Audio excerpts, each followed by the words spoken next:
तो uniform civil code को लेकर देश में इस वक्त जोरों पर बहस है। अभी ड्राफ्ट तैयार नहीं हुआ, आया नहीं है, लेकिन कई जगह इसका विरोध शुरू हो चुका है। असदुद्दीन ओवैसी हो, महमूद मदनी हो, हर कोई यूसीसी का विरोध कर रहा है। ऐसे में अब इस रण में मोदी के सबसे खास सिपहसालार ने मोर्चा संभाला।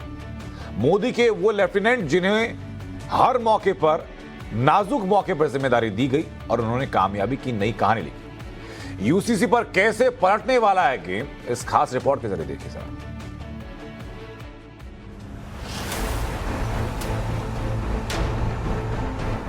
आज बोलो, बोल के दिखाओ, जाओ बोलो, अपनी पार्टियों को मुंह खोलो, रोको इस चीज को। Muslim population is almost equal to the combined population of over 33 member states of the Organization of Islamic Cooperation. Bharat में मुस्लिमों की आबादी इस्लामिक सहयोग संगठन के 33 से ज्यादा देशों की संयुक्त आबादी के करीब करीब बराबर है। देश में यूसीसी पर मचे घमासान के बीच दिल्ली से आई ये तस्वीर बेहद खास। इस तस्वीर के मायने बेहद खास और संदेश भी बेहद खास। समान नागरिक संहिता को लेकर पक्ष विपक्ष के बीच खींची तलवार के बीच पहली बार इस मुद्दे पर पीएम मोदी ने अपने सबसे भरोसेमंद लेफ्टिनेंट को उतार दिया, नाम अजित डोभाल। हिंदुस्तान के राष्ट्रीय सुरक्षा सलाहकार। यूसीसी पर पहली बार मुसलमानों को समझाने अजित डोभाल एक्शन में नजर आए। मौका था दिल्ली के इंडिया इस्लामिक सेंटर में खुसरो फाउंडेशन के प्रोग्राम का। यहां डोभाल ने कहा कि हिंदुस्तान में कोई धर्म खतरे में नहीं, भारत सभी धर्मों को स्पेस देने में सफल रहा। Excellency, India, the world's largest democracy and the mother of democracies, is a land of incredible diversity. In your talk, you elaborately mentioned about diversity as a fundamental trait of our existence. It has been a melting pot of cultures, religions, languages, and ethnicities which have coexisted in harmony for centuries. As an inclusive democracy, India has successfully managed to provide space for all its citizens, regardless of their religious, ethnic, and cultural identities. Amongst its numerous religious groups, Islam occupies a unique and significant position of pride, with India being home to the second largest Muslim population in the world. NH Doval ने मुसलमानों को भरोसा दिलाते हुए बात इसलिए कही क्योंकि इस वक्त यूसीसी को लेकर हाय तौबा मची है। ओवैसी और all India personal law board समेत तमाम विपक्षी दल इसका विरोध कर रहे हैं, इसे मुस्लिम विरोधी बता रहे हैं। मुसलमानों को यूसीसी के नाम पर भड़काया भी जा रहा है। कोई भी हुकूमत अपनी इख्तियारात को इस तरह से अगर इस्तेमाल करेगी कि मुसलमानों को प्रोवोक करे कि वो रोडों पर निकल कर आए, रेबेलियन करे, ये बाबा साहेब अम्बेडकर ने कहा। और क्या कहा बाद में बाबा साहेब ने? I think it would be a mad government if it did so. Baba Saheb ने कहा अगर ऐसा कोई करेगा तो पागल हुकूमत है, ये बाबा साहेब अम्बेडकर ने कहा था। मोदी के एक देश एक विधान को ऐसे प्रोजेक्ट किया जा रहा है जैसे मुसलमानों के लिए कोई बड़ी आफत आने वाली है, और यही वजह है कि अब इस मिशन में डोभाल उतर गए, वो भी पूरी स्ट्रेटेजी के साथ। इसे ऐसे समझिए कि डोभाल ने जब दिल्ली में मुसलमानों को भरोसा दिलाया तो उस वक्त वहां मौजूद रहे सऊदी अरब से आए मुस्लिम वर्ल्ड लीग के जनरल सेक्रेटरी डॉक्टर अल ईसा। तस्वीरें देखिए, ये यहाँ कुर्सी पर बैठे हैं अजित डोभाल और उनके दाहिनी तरफ बैठे हैं अल ईसा। ये तस्वीरें और डोभाल ने जो कुछ कहा वो क्यों खास है, इसे समझने के लिए पहले अल ईसा का पूरा परिचय सुनिए। मोहम्मद अल ईसा कौन है? मोहम्मद अल ईसा मुस्लिम लीग के प्रमुख हैं। वो सऊदी अरब के न्याय मंत्री रह चुके हैं, मानवता के लिए काम करने वाले सेंटर फॉर रेस्पॉन्सिबल लीडरशिप के चेयरमैन हैं, सऊदी प्रिंस मोहम्मद बिन सलमान का राइट हैंड है, इस्लाम, शरिया और हदीस के जानकार हैं। मोहम्मद अल ईसा 5 दिन के भारत दौरे पर। डोभाल के बाद अल ईसा ने भारत के मुसलमानों को लेकर क्या कहा, अब जरा वो सुनिए।